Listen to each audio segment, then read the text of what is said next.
Hello viewers, welcome to my channel. আজকে বানাবো chicken কারির recipe. চলো তাহলে চিকেন কারি রেসিপি আমরা বানিয়ে নিই। চলো তাহলে রান্নাটা শুরু করা যাক। এর জন্য প্রথমেই দেখো কড়াইটা বসিয়ে দিয়েছি। কড়াই গরমও হয়ে গেছে। এর মধ্যে দেব আমি সর্ষের তেল।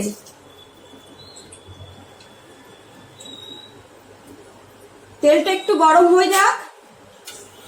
দুটো আলু দেখো আমি মাঝখান দিয়ে কেটে নিয়েছি।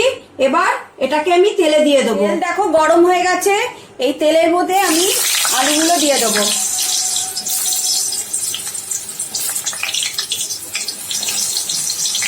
আলুর মধ্যে অল্প একটু নুন দিয়ে দিলাম আর অল্প হলুদ গুঁড়ো দিয়ে দিলাম। এবার আলুগুলোকে আমি একটু লাল লাল করে ভেজে নেব। দেখো কি সুন্দর লাল লাল করে আলুগুলো ভাজা হয়ে গেছে। এখন আমি আলুগুলো একটা বাটিতে তুলে নেব।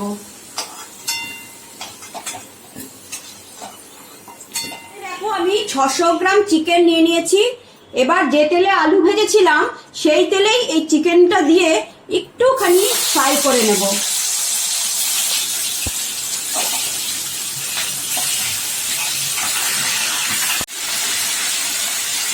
দেখো এই চিকেনটাকে আমি হালকা করে তেলের মধ্যে দিয়ে একটু ভেজে নেব।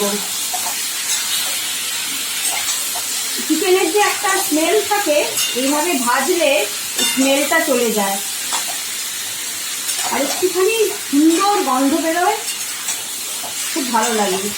তোমরা একবার এরকমভাবে ট্রাই করে দেখো। দেখো চিকেনটা কি সুন্দর করে হালকা করে আমি ভেজে নিয়েছি। এবার চিকেনগুলো আমি একটা পাত্রের মধ্যে তুলে নেব।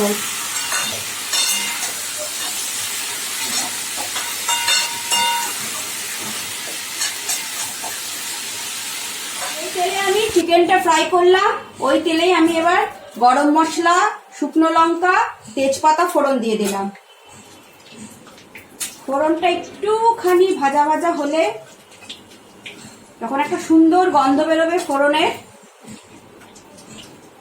তখন আমি এর মধ্যে স্লাইস করে কেটে রেখেছি 3টে পেঁয়াজ, ছোট সাইজের মিডিয়াম সাইজের 3টে পেঁয়াজ আমি স্লাইস করে কেটে রেখেছি, এর মধ্যে দিয়ে দিলাম।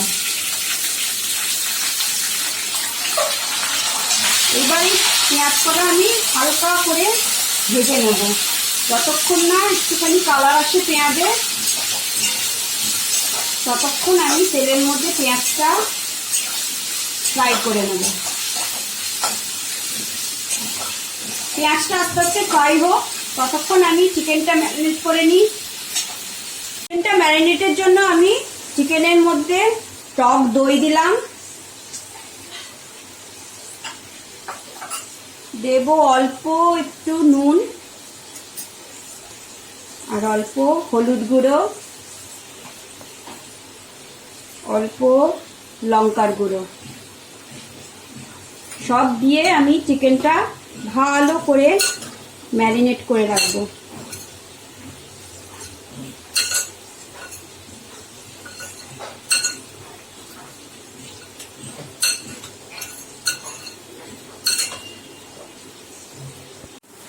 পেঁয়াজটা দেখো সুন্দর করে ভাজা হয়ে গেছে।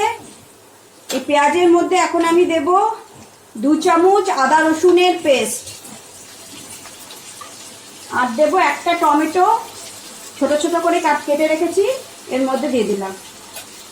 এবার আবার একটু ভালো করে ভেজে নেব যতক্ষণ না আদা রসুনের পেস্টের গন্ধটা চলে যায়। দেখো পেঁয়াজ আদা রসুন আমি ভালো করে ভেজে নিয়েছি, চারিদিক দিয়ে তেলটাও ছেড়ে দিয়েছে। এইবার এর মধ্যে আমি দিয়ে দেবো ড্রাই স্পাইসেস। 1 চামচ দেব জিরের গুঁড়ো, 1 চামচ দেব ধনের গুঁড়ো আর 1 চামচ দেব কাশ্মীরি লঙ্কার গুঁড়ো। কাশ্মীরি লঙ্কার গুঁড়োটা দিলে কালারটা খুব সুন্দর আসে। হলুদ আমি চিকেনে ম্যারিনেট করার সময় দিয়েছি, তাই এখানে দিলাম না। অল্প একটু জল দেব। এইবার মশলাটা আমি ভালো করে কষিয়ে নেব।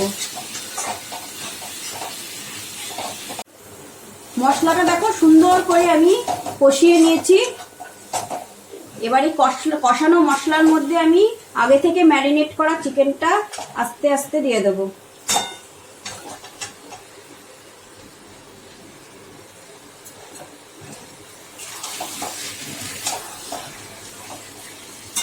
চিকেনটা দেখো আমি যেহেতু ভেজেছি আগে এবং ম্যারিনেট করে রেখেছিলাম টক দই দিয়ে, প্রায় 70% কুক হয়ে গেছে।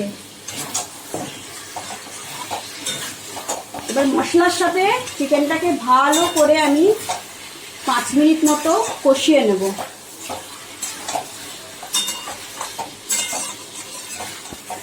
পাঁচ মিনিট আমি চিকেনটা ভালো করে কষিয়ে নিয়েছি। এর মধ্যে দিয়ে দেবো স্বাদ মতো নুন আর অল্প গরম মশলার গুঁড়ো। ভালো করে আরেকবার একটু মিশিয়ে নিই নুনটা আর গরম মশলার গুঁড়োটা। এইবার 10 মিনিটের জন্য আমি ঢাকা দিয়ে দেবো আর গ্যাসের ফ্লেমটা আমি একদম লোতে রাখবো। 10 মিনিট পর দেখো আমি চলে এসেছি। এবার ঢাকনাটা তুললাম। দেখো মাংসের মধ্যে কি সুন্দর নিজের থেকেই জল ছেড়ে দিয়েছে।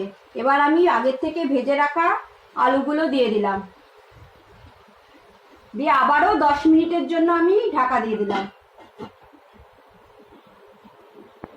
10 মিনিট পর চলে এসেছি, ঢাকাটা তুলে দিলাম।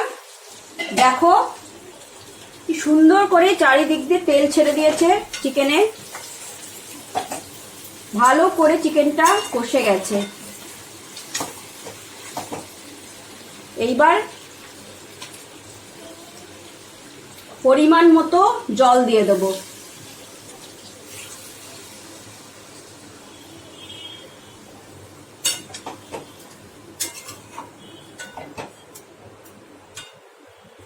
আবারও 5 মিনিটের মতো আমি ঢাকাটা দিয়ে দেবো।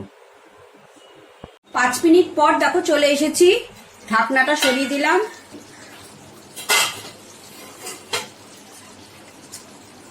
চিকেনটা দেখো একদম সেদ্ধ হয়ে গেছে, তার সাথে আলুগুলোও ভালো মতো সেদ্ধ হয়ে গেছে। চিকেন কারি একদম রেডি। এর ওপর দিয়ে আমি ধনেপাতা ছড়িয়ে দিলাম আর দিলাম 3টে কাঁচা লঙ্কা।